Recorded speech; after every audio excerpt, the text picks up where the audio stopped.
Windows 11 just updated your PC, and it silently turned things back on that you already turned off. Your privacy settings, your start menu, your startup apps, all reset. Here's what to shut off right now, before the next update undoes it again.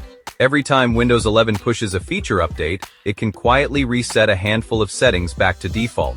Most people never notice until their PC is slow, cluttered, and showing ads again. Let's fix it. First, kill personalized ads. Go to Settings, Privacy and Security, General, and turn off. Let apps show me personalized ads. This is one of the most common settings to get flipped back on.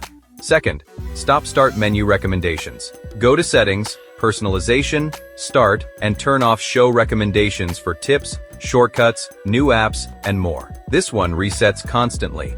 Check it every time you update. Third, redisable Auto Restart apps. Go to Settings, Accounts, Sign, in Options, and turn off Automatically Save My Restartable Apps and restart them. If random apps keep reopening after every reboot, this is why. Fourth, check your default apps. Go to Settings, Apps, Default Apps, and confirm your browser and PDF viewer are still set correctly. Big updates love resetting these back to Edge. Fifth, turn off widgets. Right? Click the taskbar, open taskbar settings, and toggle widgets off.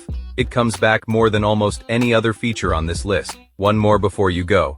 Open Settings, Privacy and Security, Diagnostics and Feedback, and set it to Required Diagnostic Data Only. Updates often default this back to Optional, which sends Microsoft a lot more of your usage data than you'd expect.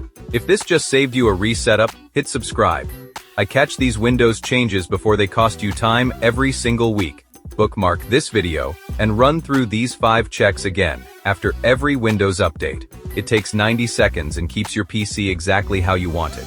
Watch this next. Google is reading your emails to train AI. And here's what that actually means for you.